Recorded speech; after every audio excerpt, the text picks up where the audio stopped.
মহান বিজয় দিবসে সকল বীর শহীদদের প্রতি গভীর শ্রদ্ধা জানিয়ে শুরু করছি দাম দিয়ে কিনেছি বাংলা। দেশ টিভির বিশেষ এই আয়োজনে সবাইকে স্বাগত জানাচ্ছি। আমি ফখরুল ইসলাম। রক্তে কেনা বিজয় আনা গর্বিত এই দেশ, লাল সবুজে মিশে আছে সোনার বাংলাদেশ। আজকে আমরা শিরোনাম ঠিক করেছি বিজয়ের সেই ইতিহাস। এই শিরোনামে কথা বলতে আমার সঙ্গে স্টুডিওতে আছেন একজন অতিথি, সম্মানিত অতিথি। আমি একটু তাকে পরিচয় করাতে চাই। আমার সঙ্গে আছেন কমরেড মুজাহিদুল ইসলাম সেলিম, মুক্তিযোদ্ধা ও রাজনীতিবিদ। আপনাকে স্বাগত জানাচ্ছি দেশ টিভির স্টুডিওতে। অসংখ্য ধন্যবাদ। আপনাকে অসংখ্য ধন্যবাদ। আমি সরাসরি আপনার কাছে প্রশ্নে চলে যেতে চাই। আপনি মহান মুক্তিযুদ্ধে আপনি গেরিলা বাহিনীর স্পেশাল সদস্য ছিলেন। 55 বছরের বাংলাদেশে দাঁড়িয়ে আমরা আজকে মহান মুক্তিযুদ্ধের যে বিজয় দিবস সেটি উদযাপন করছি। এই দিনে 1971 সালে যখন পাকিস্তানি বাহিনী আত্মসমর্পণ করে, সেই স্মৃতি এবং আপনার মুক্তিযুদ্ধের সময়ের স্মৃতিটুকু আমরা একটু শুরুতে একটু জানতে চাই। অসংখ্য ধন্যবাদ। এই 55 বছরে অতিক্রম করে আমরা 50 বছর পদার্পণ করলাম। আজকের এই দিনে সম্ভবত সকাল 8:30-9টার সময় আমরা বুড়িগঙ্গা পার হয়ে নাজিমুদ্দিন রোড জেলখানার সামনে দিয়ে এসে বিধ্বস্ত শহীদ মিনারে হাজার খানেক গেরিলা বাহিনীর সদস্যবৃন্দ একসঙ্গে এসে উপস্থিত হয়েছিলাম। আমাদেরটা ছিল ন্যাপ, কমিউনিস্ট পার্টি ছাত্র ইউনিয়নের বিশেষ গেরিলা বাহিনী। গেরিলারা যুদ্ধ করে গোপনে, হিট অ্যান্ড রান, শত্রুর সামনাসামনি মোকাবেলা করে না।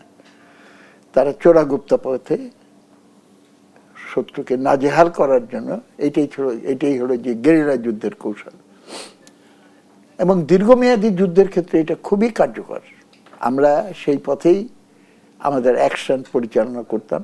আমি নিজে অস্ত্র হাতে ট্রেনিং নিয়ে লড়াইয়ে অবতীর্ণ হই এবং আমাদের যে সমস্ত গেরিলা বাহিনীর যে অপারেশন প্ল্যানিং কমিটি, সেটা পরিচালনা আমার মাধ্যমে হতো। এবং তখন আমরা সিদ্ধান্ত নিলাম যে দীর্ঘমেয়াদী যুদ্ধ, নভেম্বরের শুরুতেই আমরা বুঝে গেলাম যে যুদ্ধটা দীর্ঘমেয়াদী নাও হতে পারে। যদি অল্প সময়ের ভেতরে এটা সলিউশনের, এটা একটা চূড়ান্ত মীমাংসার দিকে নিতে হয়, তাহলে আমাদের দীর্ঘমেয়াদী কৌশল তো চালালে চলবে না। তখন যেসব গেরিলা তখনও পর্যন্ত দেশের ভেতরে ঢুকে গ্রামে গ্রামে উপজেলায় পজিশন নেয়নি, তাদের সবাইকে একত্রিত করে টুয়ার্ডস ঢাকা অভিযানে চলো। ডাইনে বায়ে কোন দিকে তাকালে চলবে না, এনসার্কেল ঢাকা ঘেরাও করে ফেলো। সেটা কত তারিখের কথা? সেটা নভেম্বরের 3-4 তারিখ, ডিসেম্বরের 3-4 তারিখের দিকে কিন্তু আমরা এই সিদ্ধান্তে কার্যকর করা শুরু করলাম। আমরা সিদ্ধান্ত নিয়েছিলাম নভেম্বরের শেষ দিকে। এবং পথে যদি কোনো সামরিক ক্যাম্প, পাকিস্তানি সামরিক ক্যাম্প বা রাজাকারদের ক্যাম্প পড়ে, আমি কমান্ডার ছিলাম হোল ট্রুপের, এইটাই নির্দেশনা ছিল যে ওইটাকে পরিষ্কার করার জন্য সময় নষ্ট করো না, ওইটাকে পাশ কাটিয়ে কিভাবে ঢাকার কাছাকাছি পৌঁছে যায় এবং এটাকে চারদিক থেকে ঘেরাওয়ের ভেতরে ফেলে দাও এবং ফাইনাল ঢাকা অপারেশনের জন্য মুভ করো। সেইভাবে আগাতে আগাতে আমরা ফোর্স মার্চ করতে করতে মুন্সিগঞ্জ এগুলো হয়ে ঢাকার দক্ষিণে দোহার, নবাবগঞ্জ, শ্রীনগর, এইসব জায়গার মাঝখানে একটা চুড়াইন বাজার বলে একটা জায়গা আছে, ওইখানে আমরা ঘাঁটি গেলাম। ঘাঁটি গেলে ঢাকা অপারেশনের প্ল্যানিংটা কমপ্লিট করে একটা গ্রুপ গজার দিয়ে ঢাকার দিকে প্রবেশ করবে, আর আমার নেতৃত্বে মেইন ট্রুপটা কেরানীগঞ্জ হয়ে বুড়িগঙ্গা পার হয়ে ঢাকা অপারেশনে অংশগ্রহণ করবে। সেইভাবে প্ল্যান করে আসি। হইতে হইতে 14-15 তারিখ হয়ে গেল। আমরা 16 তারিখেও রেডি হতে বললাম সবাইকে, সমস্ত অস্ত্রপাতি নিয়ে রেডি হচ্ছে। দুপুরে পরে খবর এলো, রেডিওতে শুনলাম আত্মসমর্পণের কথা। কয় তারিখের কথা এটা? 16 তারিখ। 16 তারিখ যখন আত্মসমর্পণটা হয়ে গেছে, এর আগে শুনছিলাম যে ভারতীয় কমান্ড থেকে বলা হচ্ছে হাতিয়ার ঢাল দো, হাতিয়ার সব ফেলে দাও, তোমরা চারদিক থেকে ঘেরাও হয়ে গেছো, উপরে আকাশে আমরা অমুক এই সেই। তো এটা করতে পারে, এটা আমাদের ধারণা। আমরা খালি দোয়া করতেছিলাম যে যাতে আরেকটু বিলম্ব হয়, আমরা যে অপারেশনে অংশগ্রহণ করতে পারি। কিন্তু এটা পারলাম না। শুনলাম যে আত্মসমর্পণ করে ফেলছে। আমরা ব্ল্যাঙ্ক ফায়ার করে, যেটা করে আর কি যোদ্ধারা, তারা আনন্দ উল্লাস প্রকাশ করলো এবং তারপরে সন্ধ্যার দিকেই রওনা হইতে চাই, অনেকে, আমিও চাই, কিন্তু অনেক চিন্তা করে দেখলাম যে রাতের অন্ধকারে ওইসব অনেকখানি পথ তো, অন্ধকারে চোরাগুপ্তা হামলার আশঙ্কা আছে। সবাইকে ধৈর্য ধরতে বললাম এবং আমি নিশ্চয়তা দিলাম যে সূর্য ওঠার আগে আগেই আমরা কিন্তু বেরিয়ে যাব। এবং বেরিয়ে যেয়ে মার্চ করে বুড়িগঙ্গা পার হয়ে নাজিমেন্দ্র রোড দিয়ে যখন যাচ্ছি, জেলখানা থেকে বেরিয়ে আসছে আটক সর্দার ফজলুল করিম, আমাদের ডাকসুর কালচারাল সেক্রেটারি ছিল রবীন্দ্রসঙ্গীত শিল্পী ইকবাল আহমেদ, সব বুকে জড়িয়ে ধরছে। কি আনন্দ করতে করতে শহীদ মিনারে আসলাম। শহীদ মিনার বিধ্বস্ত, গাছ কেটে ফেলেছে, শহীদ মিনারের উঁচু মিনারগুলো ভেঙে ফেলেছে আগেই। তো সেই বিধ্বস্ত শহীদ মিনারেই রাইফেল উঁচু করে আমরা শপথ নিলাম। এই ছবিটা খুব জনপ্রিয় ছবি। শহীদ মিনারের উপরে কয়েকজন মুক্তিযোদ্ধা গেরিলা, তারা বেয়নেট লাগানো 303 রাইফেল হাতে হাত উঁচু করে শপথ গ্রহণ করছে। এই বিজয়ের আনন্দ আজ পাই না। কেন? বিজয়ের সময় আপনি একটা গান দিয়ে শুরু করলেন, দাম দিয়ে কিনেছি বাংলা, কারো দানে পাওয়া নয়। এই গানটা পপুলার হয়েছিল মুক্তিযুদ্ধের বিজয়ের পরে। মুক্তিযুদ্ধের সময় আমরা অনেক গান গাইতাম, তার ভেতরে একটা গান বিশেষ করে আমার মনে পড়ে, একটি ফুলকে বাঁচাবো বলে যুদ্ধ করি, একটি মুখের হাসির জন্য অস্ত্র ধরি। এই গান খুবই জনপ্রিয়। আমরা যোদ্ধারা, মুক্তিযোদ্ধারা হানাদার পাকিস্তানি বাহিনীকে এক একটি এলাকা থেকে সরিয়ে দিয়ে সেই এলাকাগুলো মুক্ত এলাকা ঘোষণা করে সেখানকার অ্যাডমিনিস্ট্রেশন চালাতাম। আমার কাছে শুনে রাখেন এবং শ্রোতা মণ্ডলীকে আমি এটা বলতে চাই, কোনো মুক্ত এলাকায় 71 সালে কোনো ঘুষ দুর্নীতি ছিল না, কোনো চুরি রাহাজানি ছিল না, কোনো নারী নির্যাতন ছিল না, কোনো অপরাধ ছিল না। মানুষের জাগরণ, মুক্তিযোদ্ধাদের দীপ্ত শপথের সামনে সমস্ত আবর্জনা নিঃশেষ হয়ে গেছিল। জনতার শক্তি হলো অজেয় শক্তি। আমাদের মুক্তিযুদ্ধ কেবলমাত্র একটা মিলিটারি অপারেশন ছিল না, এটাই ছিল একটা জনযুদ্ধ। জনগণ যখন তার সমস্ত শক্তি নিয়ে জেগে উঠে এবং নিজের জীবন বিলিয়ে দেওয়ার জন্য প্রস্তুত হয় একটা লক্ষ্য অর্জনের পথে, তখন ওই ফুলের বাগান রচনা করা তার পক্ষে কঠিন হয় না। কিন্তু জনতাকে যদি আপনি সরিয়ে দেন এবং সেই জায়গায় যদি তার উপরে খবরদারি করার জন্য একটা প্রতিক্রিয়াশীল চিন্তা সম্পন্ন এবং ব্রিটিশের দ্বারা ট্রেন করা এবং পাকিস্তানের দ্বারা প্রশিক্ষণ দেওয়া ব্যুরোক্রেসি, আমলাতন্ত্র এবং মেকানিজম করেন, তাহলে ওই জনগণের ভাগ্য কোনোদিন খুলবে না। আমাদের মুক্তিযুদ্ধের পরেও আমাদের বিজয় হাতছাড়া হয়ে গেছে। তারপরে এরশাদের সময় আরেকটা গণজাগরণ হলো, বিজয় হাতছাড়া হয়ে গেছে। এইবারও একটা অভূতপূর্ব গণজাগরণ, গণঅভ্যুত্থান। কিন্তু যারা গণঅভ্যুত্থানের আসল কারিগর, আসল নায়ক, তারা এখন ঘরে পাঠিয়ে দিয়ে তাদের উপর আগের মতোই বৈষম্য, জুলুম, অত্যাচার, নির্যাতন চলছে, গুলি চলছে, শ্রমিকদেরকে হত্যা করা হচ্ছে। কেন তোমরা রাস্তায় নেমেছো? দাবি তোলার জন্য না। আমি শেষ করিনি এই পয়েন্টটা। সুতরাং এই জিনিসটা হচ্ছে, ওর জন্য অনেকেই খুব হতাশ, তাহলে তার কিছু হবে না, আমরা বিজয় অর্জন করি, বিজয় রাখতে পারি না। কিন্তু আমি বলবো এইটার ভেতরেও আমি কিন্তু আশার আলো দেখি। কেন দেখি? আবার একটা কবিতায় আমি কোট করছি যে, জয় করে তবু ভয় কেন মর যায় না, এই একটা গান আছে। কিন্তু এটা মনে রাখতে হবে, যেটার স্রষ্টা হলো জনগণ, এবং যেহেতু জনগণ হলো অজেয়, অমর এবং অনন্ত তার জীবনী শক্তি, যেটা অনন্ত জীবনী শক্তি সম্পন্ন, তার সম্পাদিত বিজয় নিঃশেষ কোনোদিন হবে না। যে নদী মরুপথে হারালো ধারা, জানি হে জানি তাও হয়নি হারা, তাই ফুল ফুটুক না ফুটুক আজ বসন্ত। আজকে এই বিজয়ের দিনে সেই বিজয়কে আবার পুনরুদ্ধারের স্বপ্ন আমি দেখি, এবং আমি জানি যে সবাই দেখে, হয়তো অনেকে ভাবে এই স্বপ্ন কোনোদিন পূরণ হবে না, কিন্তু আমি ইতিহাস থেকে শিক্ষা নিয়ে এবং তার চেয়ে বড় কথা মানুষের সঙ্গে কথা বলে তার যে সৃজনী শক্তি, সেটা আমি ভবিষ্যতের একটা উজ্জ্বল জাগরণ আরেকটা নতুন ভাবে দেখতে পাচ্ছি। আপনি বলছেন যে বিজয়ের স্বাদ পান না, কেন বিজয়ের স্বাদ পান না এখন? বিজয়ের কথা কিছু, এই যে বললাম, একটি ফুলকে বাঁচাবো বলে যুদ্ধ করি, একটি মুখের হাসির জন্য অস্ত্র ধরি।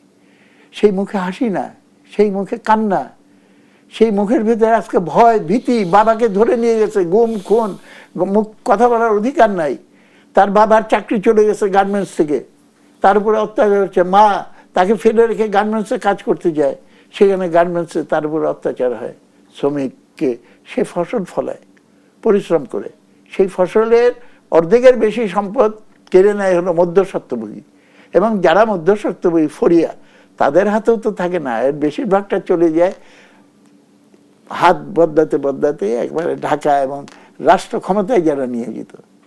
এবং আমাদের দেশে এখন বাজার অর্থনীতি চালু হয়েছে, এবং অর্থনীতি রাজনীতি হলো অর্থনীতিরই ঘনীভূত প্রকাশ। সুতরাং বাজার অর্থনীতি বাজার রাজনীতির জন্ম দিয়েছে। অনেকেই বুঝে উঠতে পারে না যে কেন এমন হলো। অবধারিত সবকিছু কেনা বেচার সামগ্রীতে পরিণত করেছেন, তাহলে রাজনীতিতেও এখন কেনা বেচা, লাভ লোকসানের হিসাবটাই প্রধান। এবং সেইখানে যে নাকি মালি পাওয়ার, মাসল পাওয়ার এগুলোকে আধিপত্য করতে পারবে, সেই এই সমাজের বেনিফিশিয়ারি হবে। আমরা যেই পথে যাওয়ার কথা ছিল, সমাজতন্ত্র নির্মাণের লক্ষ্যে আমরা মুক্তিযুদ্ধ করেছিলাম, এই ব্যাপারে কোনো সন্দেহ নেই। এবং এইটা নিয়ে খোলামেলা আলোচনা কেউ করতে চায় না। এবং আমাদের কনস্টিটিউশনে এখনো পর্যন্ত আছে যে অন্ন, বস্ত্র, শিক্ষা, চিকিৎসা, বাসস্থান এগুলো রাষ্ট্রের দায়িত্ব হবে প্রত্যেকটা নাগরিকের জন্য নিশ্চয়তা বিধান করা। এখানে আছে যে পরিকল্পিত অর্থনীতির মাধ্যমে আমরা সমাজতন্ত্রের লক্ষ্যের দিকে অগ্রসর হব। এখানে আছে কোটেশনে, যেটা হলো কমিউনিস্ট ম্যানিফেস্টোর কোটেশন, প্রত্যেকে সাধ্য অনুযায়ী কাজ করবে, কাজের পরিমাণ অনুযায়ী নিবে। কিন্তু এইগুলো থেকে দূরে আজকে আমাদেরকে লোভ, লালসা, ভয়, ভীতি, এই দুইটা শক্তি দিয়ে মনে করা হচ্ছে মানুষকে যদি শাসন করা হয় তাহলে পরেই হয় লোভ দেখাবে, না হলে পিটিয়ে ঠান্ডা করবে, এই কথা বলে চিরস্থায়ী ক্ষমতার ভাগীদার হতে চাই। কিসের জন্য? লুটপাটের জন্য। জি, অসংখ্য ধন্যবাদ। আমরা একটা বিরতি থেকে ফিরে আবারও এই চমৎকার আলোচনায় ফিরতে চাই। প্রিয় দর্শক, মহান বিজয় দিবসের বিশেষ আয়োজন রক্তে কেনা বিজয়। আমরা একটি বিরতি নিতে চাই, বিরতি থেকে এসে আবারও আলোচনায় ফিরতে চাই। দাম দিয়ে কিনেছি বাংলা, দেশ টিভির বিশেষ আয়োজন। আরেকবার স্বাগত জানাচ্ছি। আমার সঙ্গে আছেন কমরেড মোজাহিদুল ইসলাম সেলিম। আমি একটু আপনার কাছে আবারও যেতে চাই, ঠিক 1971 সালের যে 9 মাসের রক্তক্ষয়ী যুদ্ধের পরে যে বিজয়টি এসেছে, অর্জিত এই বাংলাদেশ, যে স্বপ্ন নিয়ে আসলে আপনারা মুক্তিযুদ্ধ করেছেন, আমাদের বীর শহীদরা শহীদ হয়েছেন, 55 বছরে অর্জন কতটুকু হলো, মূল্যায়নটুকু আপনার কাছ থেকে জানতে চাই। মূল্যায়ন তো খুব সহজ, আমরা অর্জন করতে পারিনি আমাদের স্বপ্ন অনুযায়ী। কিছু তো হয়েছে আমাদের। হ্যাঁ, বলতে পারেন। একটা জাতীয় পতাকা হয়েছে, একটা জাতীয় সঙ্গীত হয়েছে, ভূগোলের খাতায় এখন নতুন নাম উঠেছে বাংলাদেশ। কিন্তু আমরা তো এটার জন্য যুদ্ধ করিনি।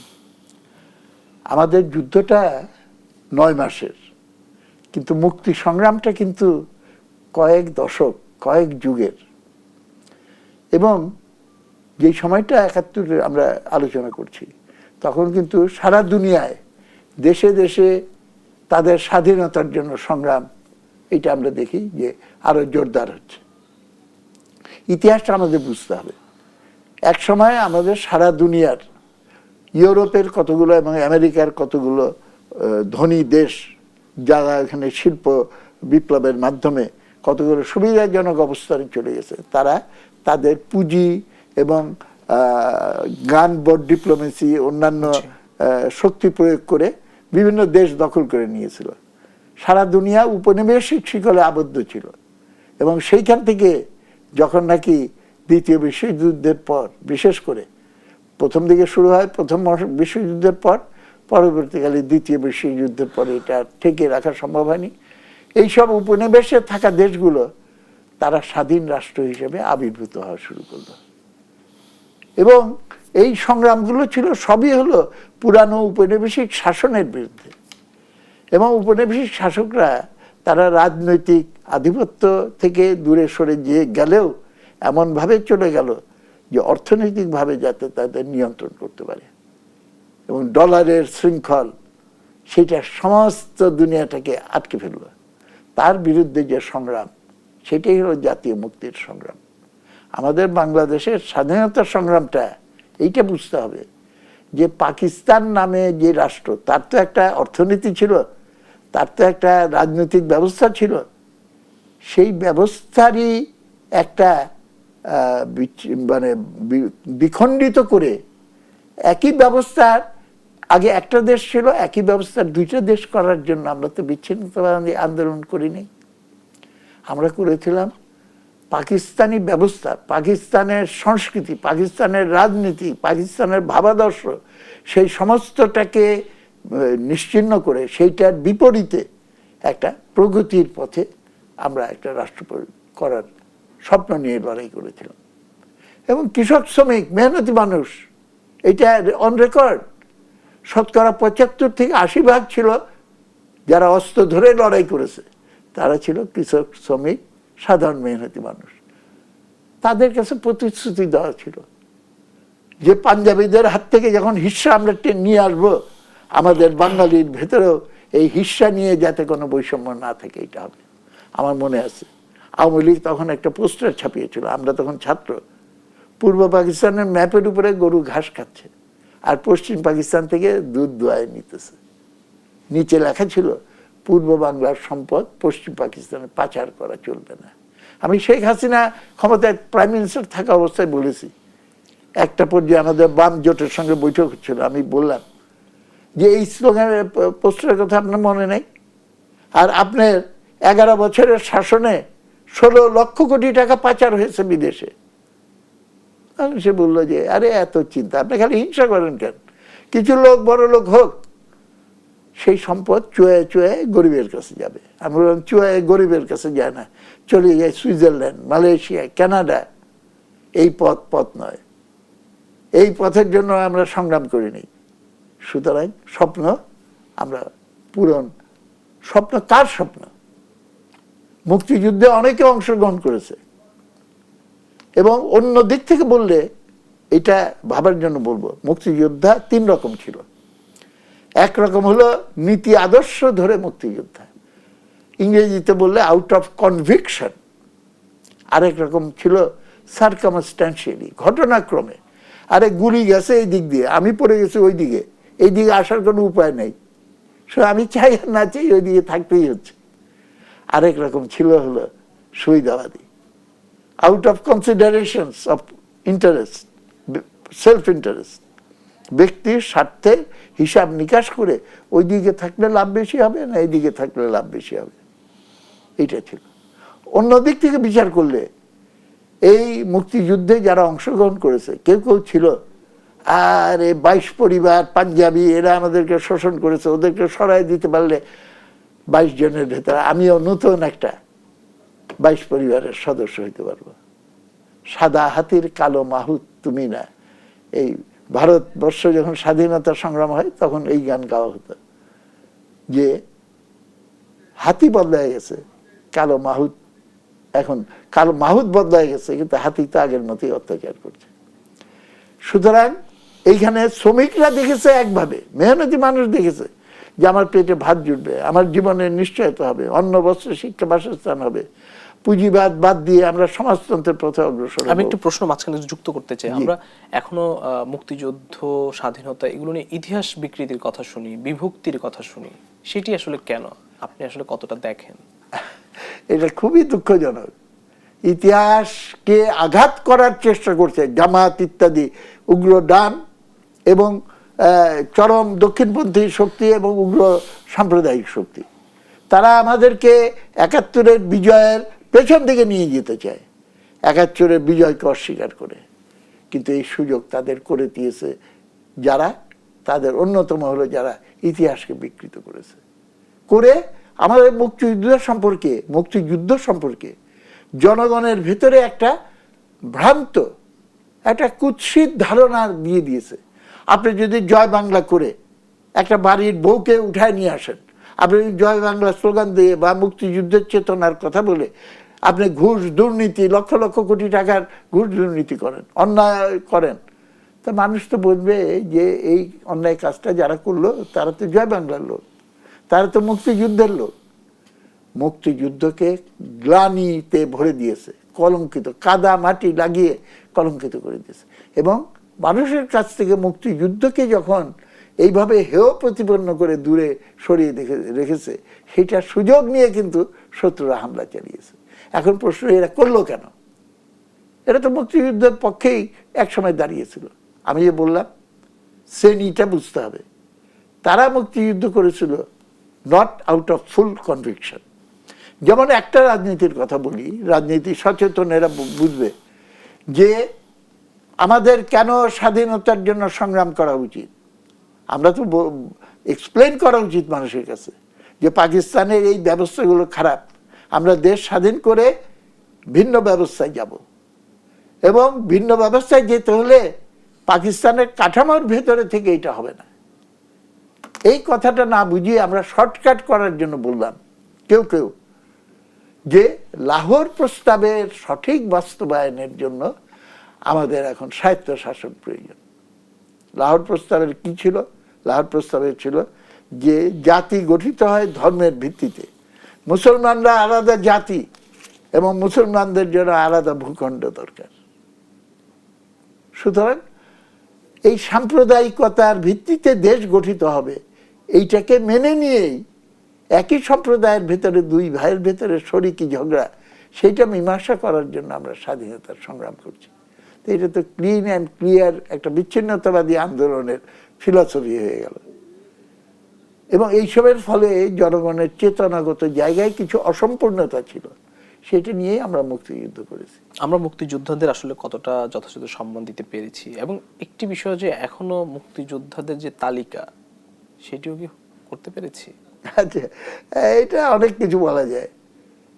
প্রথম কথা, আমি প্রথম প্রশ্নের জবাবে বলি, মুক্তিযোদ্ধাদেরকে কতটুকু সম্মান দিতে পেরেছি এইটা যদি আমি হিসাব করতে গিয়ে কে কত টাকা পেল, ভাতা পেল, কে কি কি সুবিধা পেল, কার নামের সামনে কি লেখা হলো, আমি মনে করি এটা খুবই সংকীর্ণভাবে মুক্তিযোদ্ধাদের দেখা হয়। মুক্তিযোদ্ধাদের যদি সম্মান দিতে হয়, প্রথমে এটা করতে হবে, আমার মুক্তিযুদ্ধের আদর্শকে ধরে রাখতে হবে। আমার আদর্শকে ফেলে দিয়ে আপনি আমার এই মুক্তিযোদ্ধাদেরকে শান্ত রাখার জন্য তোমরা বাবা গোলমাল করো না, আমি এখন মুক্তিযুদ্ধের উল্টা দিকে এখন দেশকে নিয়ে যাব, এইটার জন্য যদি করা হয়, যত সুবিধাই দেখ, এটা মুক্তিযোদ্ধাদের সম্মান হয় না। মুক্তিযোদ্ধাদেরকে সম্মান করতে হলে মুক্তিযুদ্ধকে চিরঞ্জীব করে রাখার যে ব্যবস্থা, সেই ব্যবস্থা আমাদের করতে হবে। সেটা না করে উল্টা পথে এটা তো সম্ভব না। দ্বিতীয়ত হলো আমাদের মুক্তিযুদ্ধের তালিকার কথা বলেছেন, এইখানে অনেক প্রশ্ন বলা যায়। আমি যে মুক্তিযুদ্ধের এক্সপ্লেনেশন দিলাম, এটা হলো জাতীয় মুক্তির আন্দোলন। উপনিবেশিক শোষণের হাত থেকে, সাম্রাজ্যবাদী শোষণের হাত থেকে অর্থনৈতিক, সামাজিক, রাজনৈতিক সমস্ত রকম নিয়ন্ত্রণ এবং আধিপত্য থেকে দেশকে মুক্ত করা। তাহলে আমি যদি জিজ্ঞেস করি, এই তালিকায় সূর্য সেনের নামটা কি থাকা উচিত? ক্ষুদিরামের নামটা কি থাকা উচিত? বাঘা যতীনের নামটা কি থাকা উচিত? আমাদের তিতুমিরের নামটা কি থাকা উচিত? ওরা লড়াই করেছে ব্রিটিশের বিরুদ্ধে, হয়ে যায় না না না, এটা কি, ওটা তো অন্য ভাবটা এরকম। আমাদের ইতিহাস শুরু হয়েছে 47 সালে, মোটেই না। আমাদের দেশকে জাতীয় মুক্তি অর্জন করতে গিয়ে ব্রিটিশের বিরুদ্ধে লড়াই করতে হয়েছে, কত মানুষ জীবন দিয়েছে, কিন্তু ব্রিটিশরা খুব চতুর, চলে গেলেও তার আধিপত্য যেন এখানে টিকে থাকে সেটার ব্যবস্থা করে গেছে। ওর জন্য ভাগ করো, শাসন করো, এই নীতি প্রয়োগ করে হিন্দু মুসলমানে বিভেদ সৃষ্টি করে সেইটাকে দুই রাষ্ট্রের দ্বন্দ্বে পরিণত করে সেই সুযোগে তারা থেকে গেছে, তাদের অ্যাডমিনিস্ট্রেশন, তাদের আইন কানুন, সমস্ত কিছু। আর ব্রিটিশরা তখন স্মল পার্টনার, সাম্রাজ্যবাদের ছোট শরিক। আসল শরিক হলো আমেরিকা। লিয়াকত আলী খানের মৃত্যুর পর আমেরিকা এক কোণের গুতায় ব্রিটিশকে সেকেন্ড পজিশনে নামিয়ে সে আধিপত্য কায়েম করলো। আমেরিকার সেই আধিপত্য বা পাকিস্তানের উপরে আরো স্থায়ী করার জন্য শাসক শ্রেণী আওয়ামী লীগকেই ব্যবহার করলো। আওয়ামী লীগের নেতা সারওয়ার্দী সাহেবকে নিয়ে প্রাইম মিনিস্টার বানায় দিয়ে, সারওয়ার্দী সাহেবের প্রাইম মিনিস্টারশিপের অধীনেই কিন্তু সিয়াটো, সেন্টো, পাক মার্কিন সামরিক চুক্তি এগুলো করে আমাদের দেশকে আমেরিকার ক্যাম্পের ভেতরে নিয়ে গেল।